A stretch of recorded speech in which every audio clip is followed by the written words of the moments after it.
and welcome to the Healthy Half Hour podcast. We are your hosts, Richard and Karen Inslee.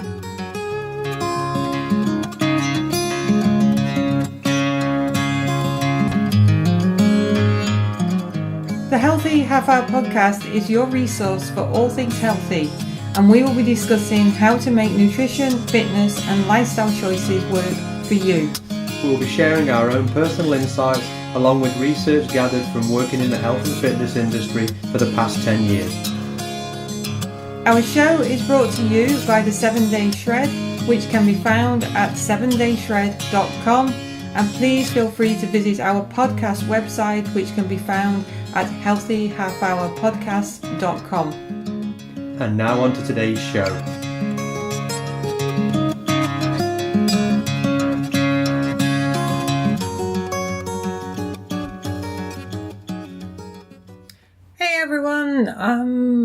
Has it been a couple of weeks since we've done something? Yes, the last one we did was the interview with Crystal. So yes. 'Tis the time of year, busy, garden, all the usual stuff. So we're getting everything in and trying to get everything set. And we've had new bees, we've had new queens, and I've named all of our 3 queens. No, I have to tell everybody. Oh. So last year's queen is called Abigail. The one I picked up a couple of weeks ago is Penelope, and she's doing awesome. Penelope. Penelope. Oh. Penelope. Oh, okay.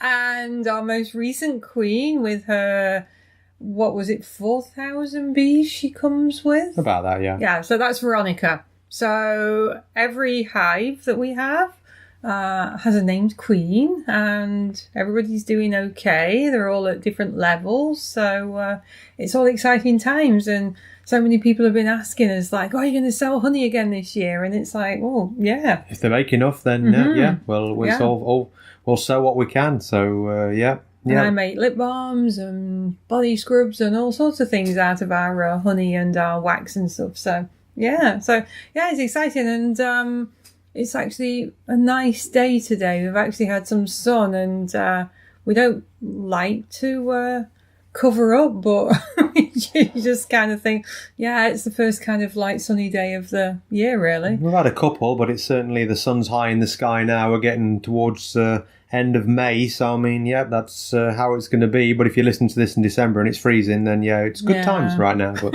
yeah. And it's depressing that it's nearly the end of May and we haven't really had anything significant. No, it's been a cooler spring for sure, but which sucks. Yes. Oh well, that's how it is. What it is. Mm-hmm. So today we thought we would go and have a look through supplements.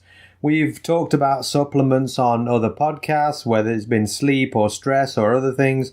And again, sometimes I get questions of clients asking, how should I do with this and what should we do with that? And so we just kind of cover the main ones, some of them that we use, but again, just trying to cover, there's thousands. So, I mean, we're just going to cover what we can today, basically. And when people talk about supplements, they automatically think of popping pills. But when we've been teaching our students, it's people forget what supplements actually are, don't they? Yeah. So, I mean, if you're thinking of supplements, I mean, list a few, So, I mean, supplements, like I say, not necessarily pills. I mean, if you've got, clients, like we've taught, you've got to watch out because, I mean, you tell somebody to take a protein powder, tell someone to take an energy granola bar or something like that. And again, it's not part of the main diet. It is not part of the main food source. So really any of those things can kind of fall under that supplement window. So it's a little bit grey somewhere. So again, one of the things we used to tell people is basically this is what we do and it did this for us.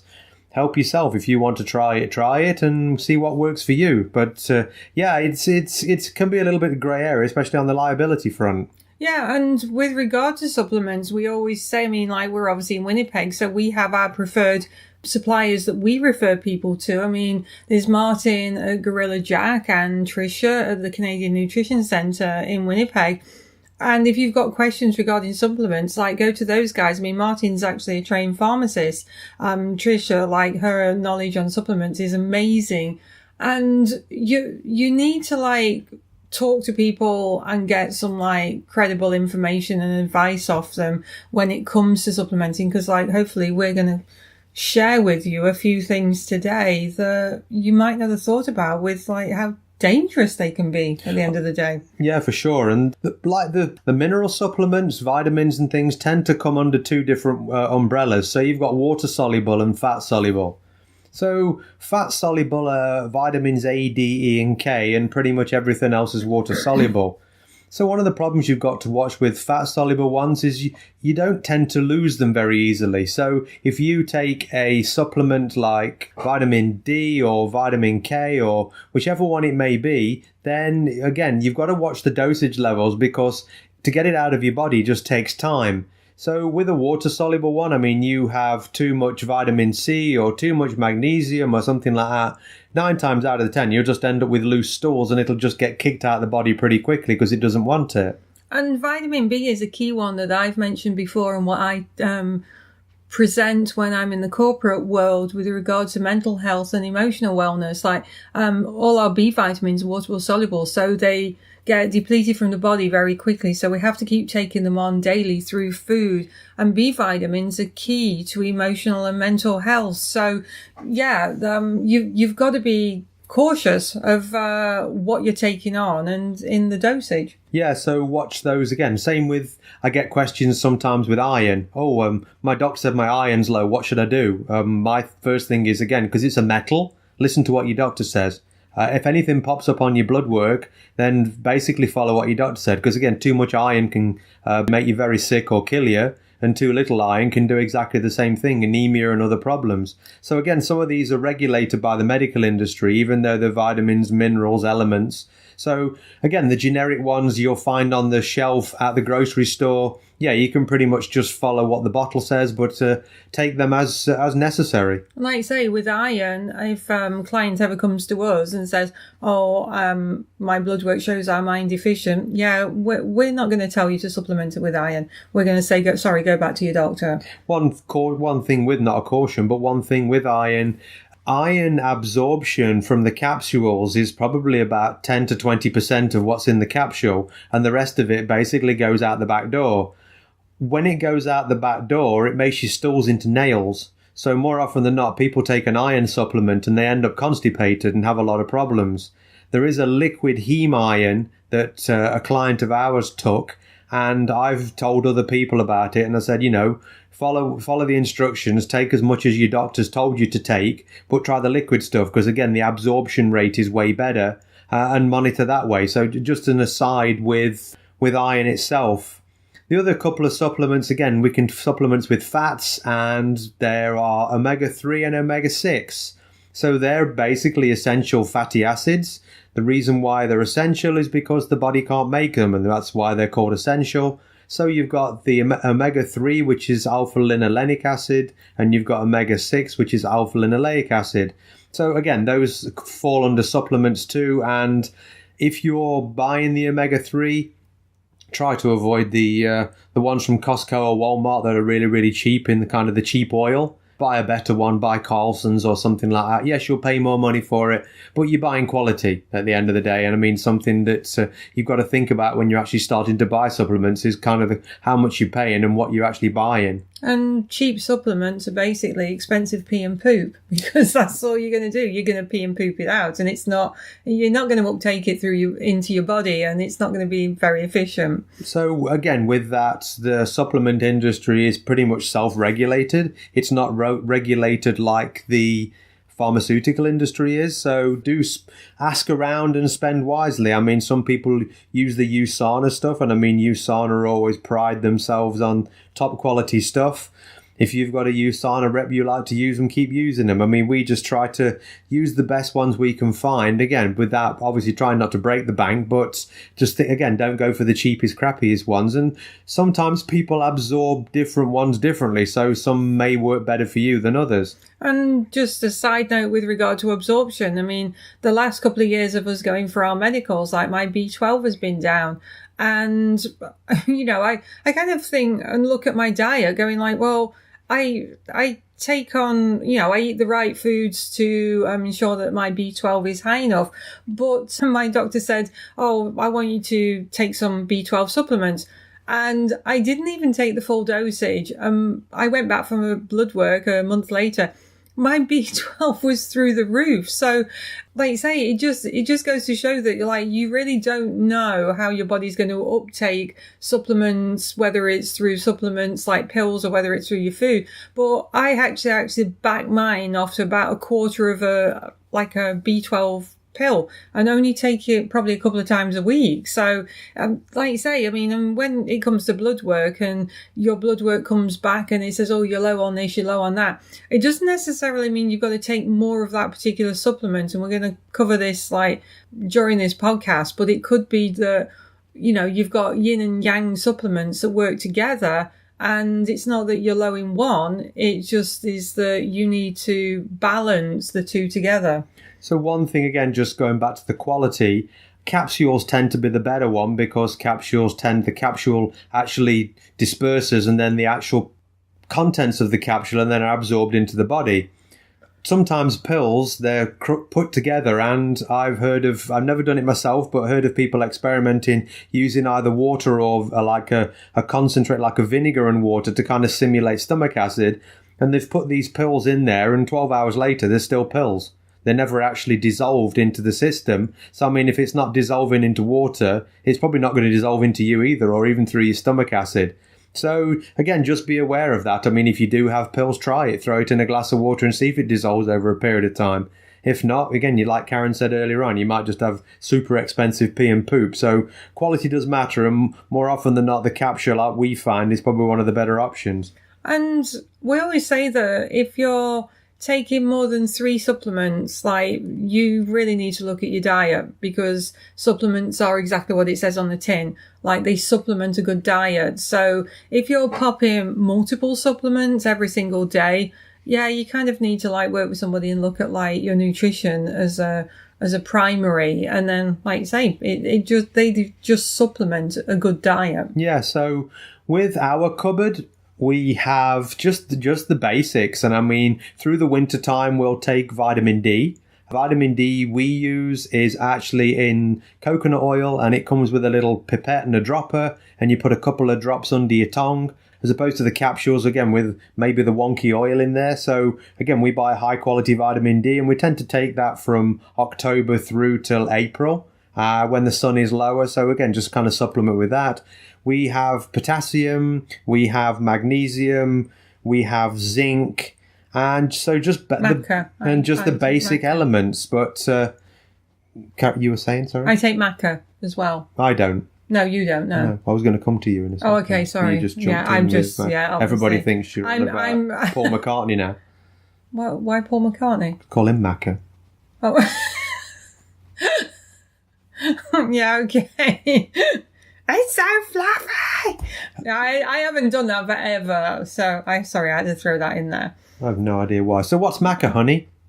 Not honey, just what's maca, Karen? Maca, actually, the one that I take is part of the ginseng family. And it's the one that I take is actually come from Peru, and it's a liquid again, because the body will actually uptake it way better. And a lot of people will take it in powder form, but like we just said about the vitamin D, when it's actually suspended in a liquid, your body will actually uptake it better. But maca it's actually been used as an aphrodisiac, and it actually improves libido.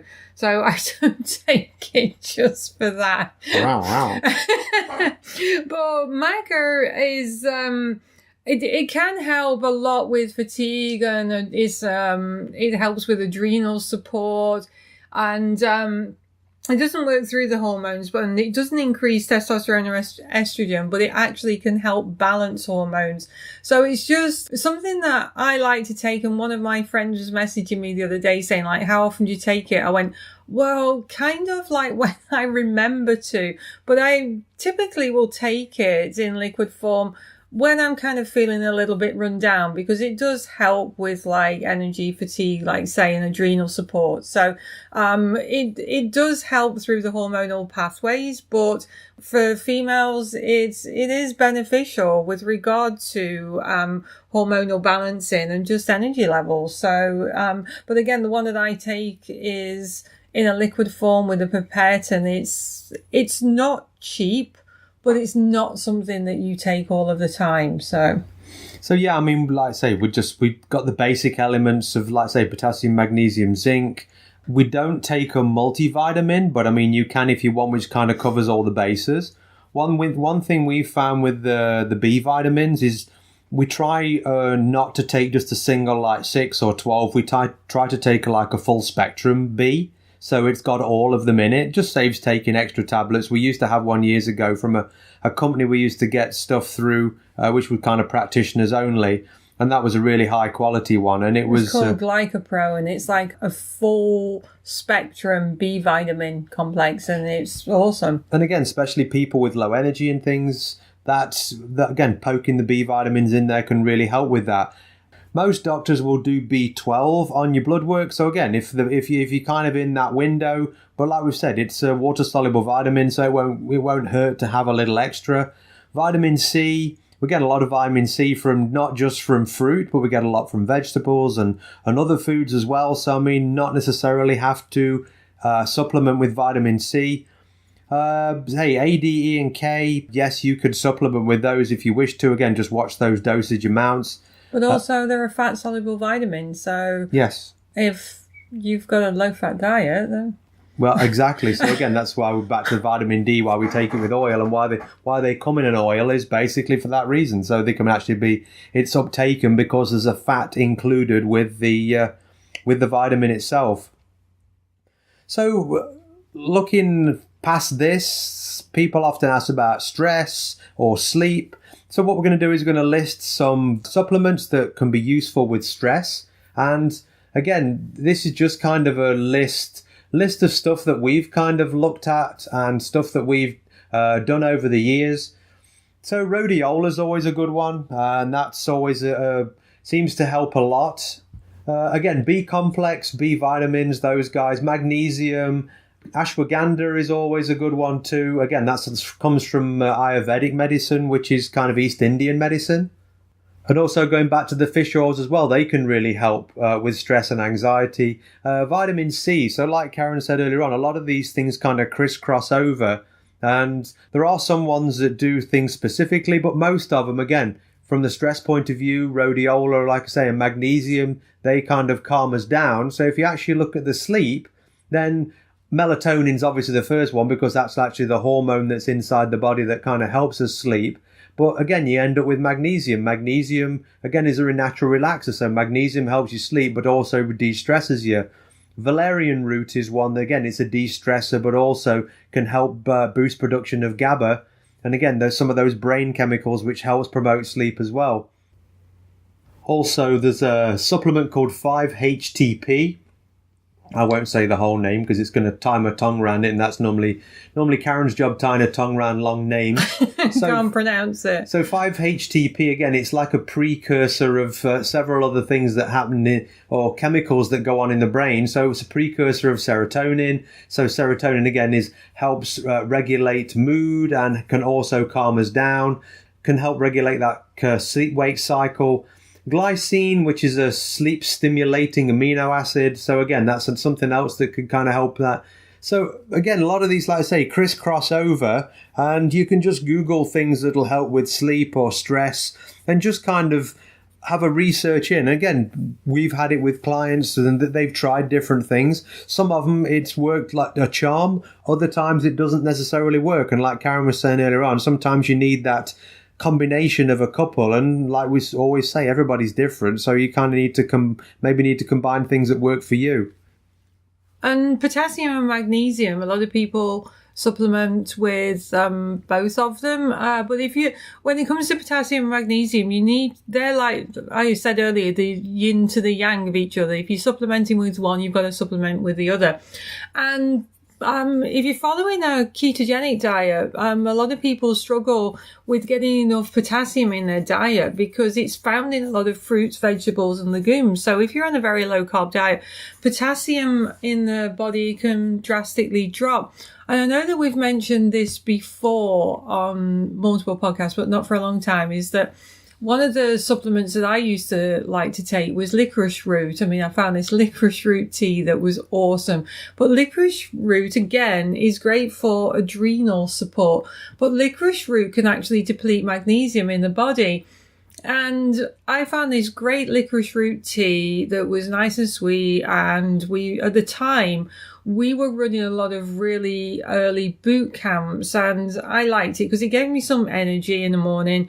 But I basically got to a point where you should cycle licorice root, take it for 3 weeks and take a week off. I messed up and I didn't cycle it and I forgot to take my week off. Long story short, I was driving home from a client and my potassium levels had dropped drastically low and it had completely messed with my electrolyte balance and I thought I was actually having a heart attack. And so it was basically due to not cycling this licorice root. Licorice root is awesome. It really is an awesome supplement to take and incorporate in your routine, but you have to cycle it. You can't keep taking it permanently. So, or should I say consecutively. So there's a lot that you have to consider when it comes to supplementing.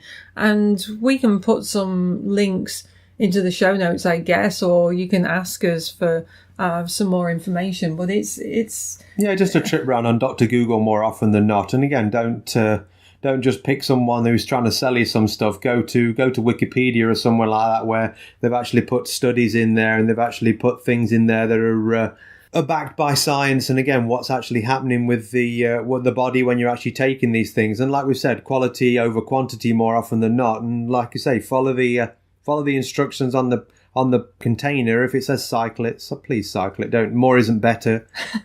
Yeah, I found that. But a lot of I'm sure that if you've listened to us for a long time, you know our thoughts on multi-level marketing and network marketing companies and all these people that sell these shakes and pills and potions and they say, oh, this has got this fat burner, it's got this in it, it's got that.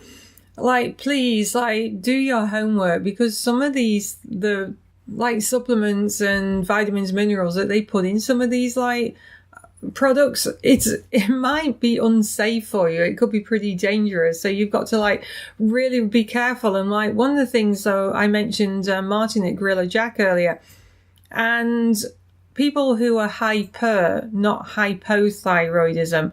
I got diagnosed with a hyperthyroid condition several years ago.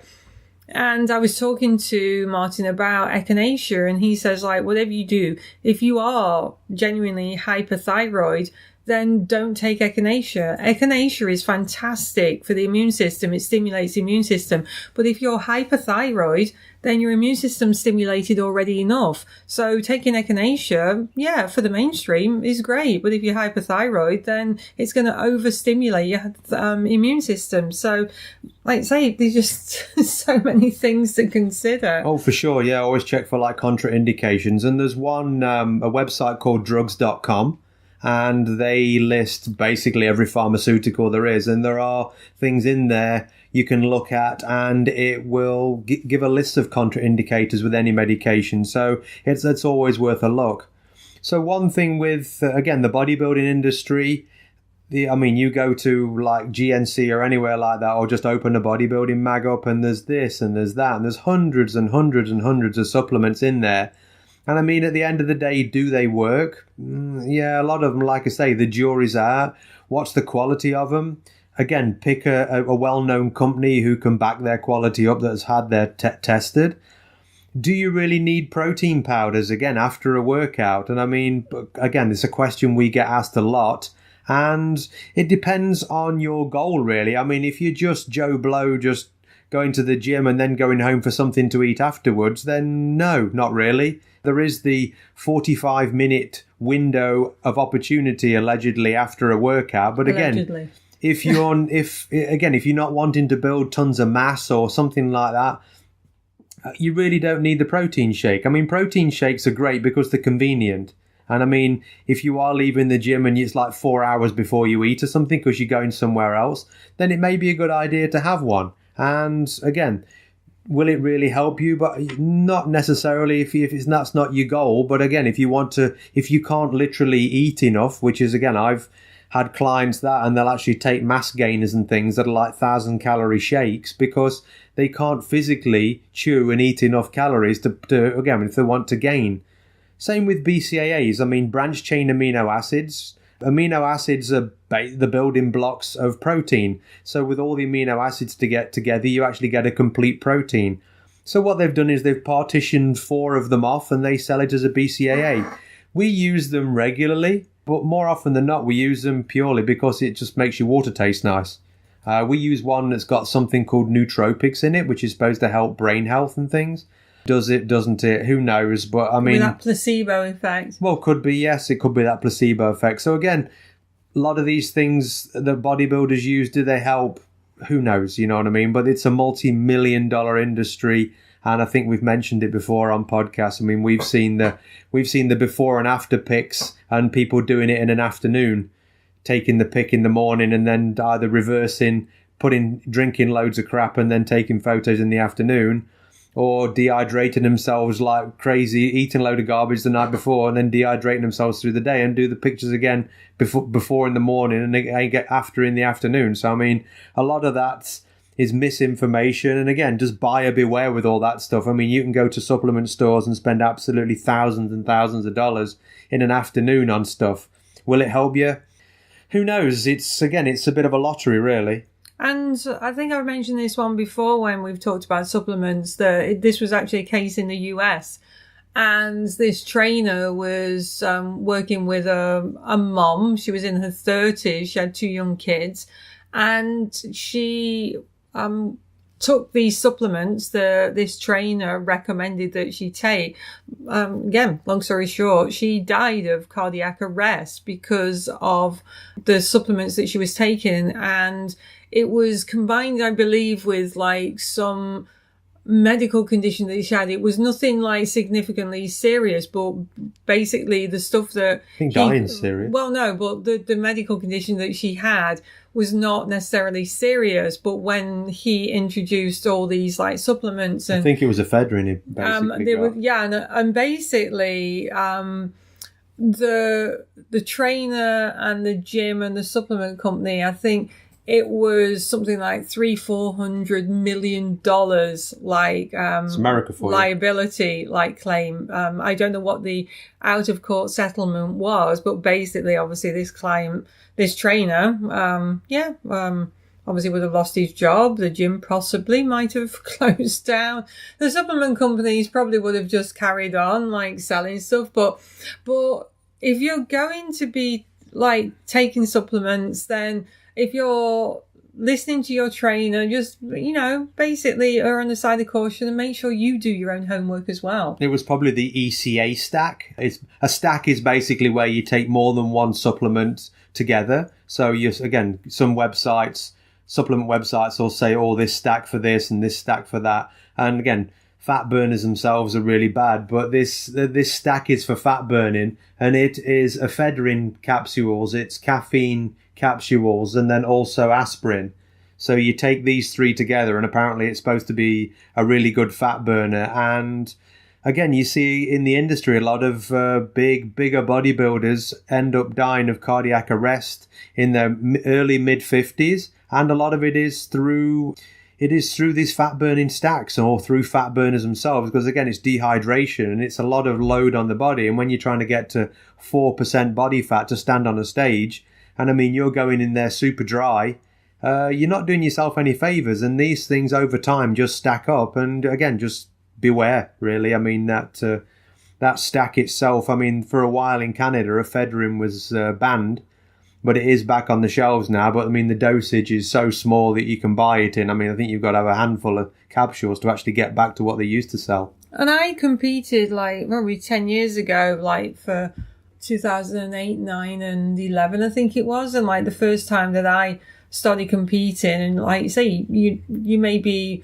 like naive, you're not kind of sure what you should be taking. And I won't name the product, but it was this fat burner. And I think the dosage was take 3 capsules 3 times a day. And I took 1 capsule. I thought I was dying. Like it was horrible. And I phoned, Martin at Gorilla Jack and said like this, and he goes like, get off it now, because obviously again, going back to that hypothyroid issue, it was it was not nice at all. So you don't risk your life just for a 6-pack of beer.